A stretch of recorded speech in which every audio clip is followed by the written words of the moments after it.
Hey everybody, and welcome back to BK's Bullets. Today we're going to talk about Batman, Officer Down.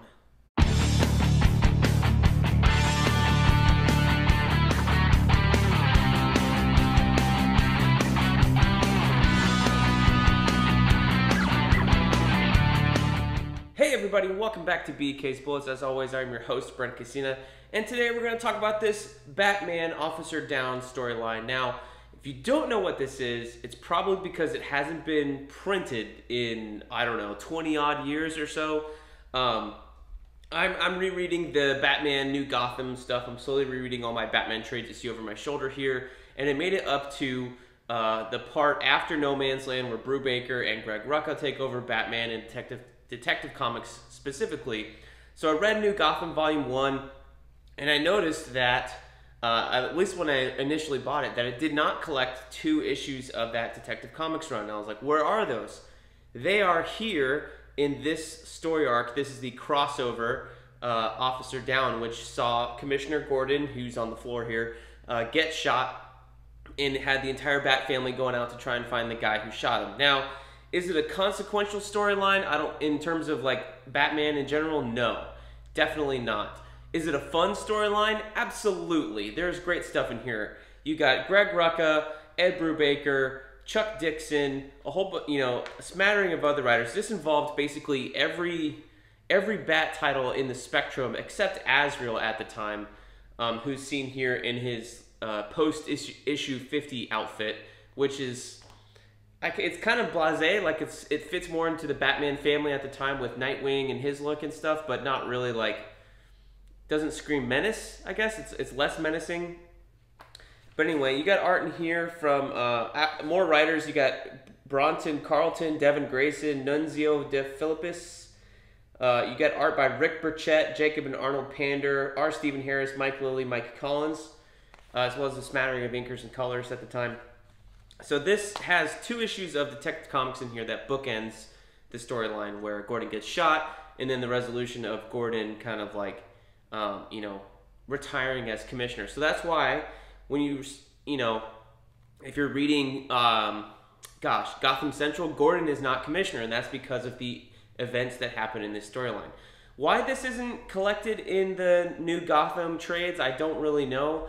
I think maybe it's because it has different artists. Like that New Gotham trade, both of them have Sean Martinborough doing like this very stylized single color kind of artwork here, and that is not present at all in the Officer Down storyline. They bring in Rick Burchett to do both Detective Comics issues. They're traditionally colored.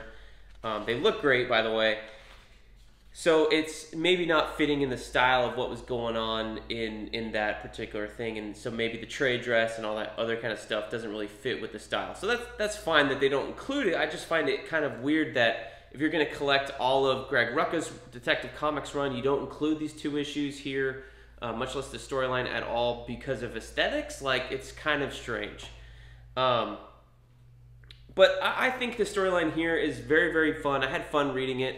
I wouldn't say it's like a Batman classic. In fact, this is my original trade I bought from Barnes & Noble back in the day when I used to ride my bike to Barnes & Noble on weekends just to kill some time when I was bored. But yeah, like this, it's fun. I don't think, I was trying to say, I don't think you're going to find this trade ever. Or maybe you will on eBay or something like that. Mine's in pretty good shape because I've read it a couple times, but man, this, I don't think they've reprinted this at all, and I don't know that they ever will. It's because it's not really a consequential Batman crossover. I think this was like the post No Man's Land time. They'd been like maybe a year without doing a crossover, since they had Nightfall and No Man's Land and all this other stuff. And they were kind of playing with the idea of doing them again. I mean, you see over here, you have Batman Fugitive and Murderer followed by War Games. So we're kind of in the middle of like the best Batman era. So this kind of kicks off the next couple years of crossovers all the time with the Batman books. But as a crossover, these 7 issues are a whole lot of fun. You get a little bit of mystery of who shot Commissioner Gordon. It leads you on to think that Catwoman did it, although she doesn't, I don't think she has an issue in here That's all Catwoman. It's all Batman, Robin, Birds of Prey. Oh, Catwoman 90 is in here. Sorry. Nightwing and Detective Comics and Batman Gotham Knights. So there you have it. But there was an issue. I guess maybe the Chase issue with Catwoman was the Catwoman issue, but there was never really like. Normally, when you get these crossovers, you'll get if you have a single person storyline, it'll have their point of view narration captions or something. We didn't get that with Catwoman. Same thing with Birds of Prey. I imagine the Birds of Prey one is the one where Barbara is worrying the most, and she's like worrying about where her dad is, things like that. I think this is the Catwoman issue. I had to guess.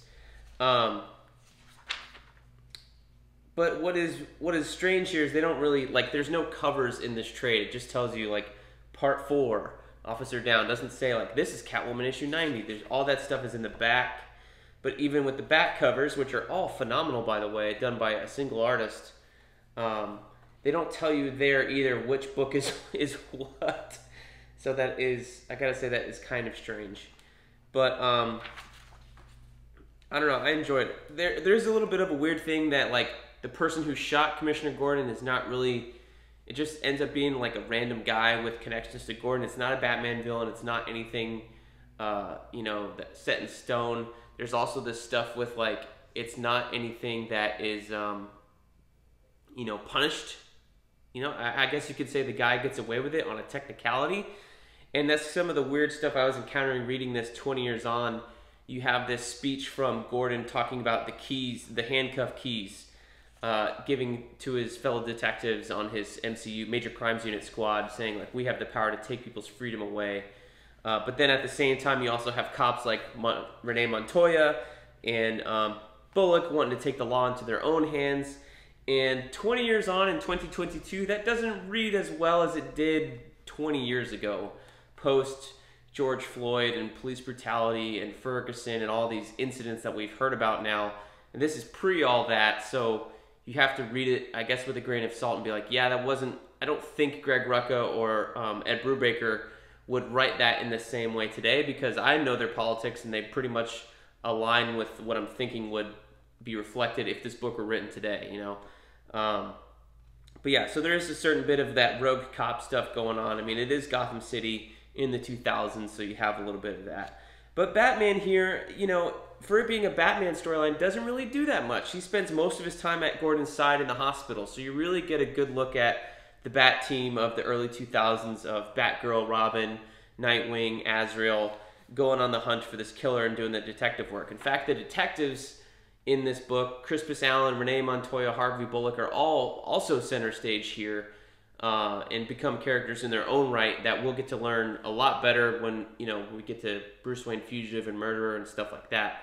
And I think this is part of that build up to that Gotham Central run that's so famous, because we got little snippets of them here, and that was like, I really like these characters, I want to see more of them, and that's how Gotham Central got launched. So is this a pivotal Batman book? No. Is it a fun little storyline? Sure. So I would say, if you have the single issues or something, go back and reread them.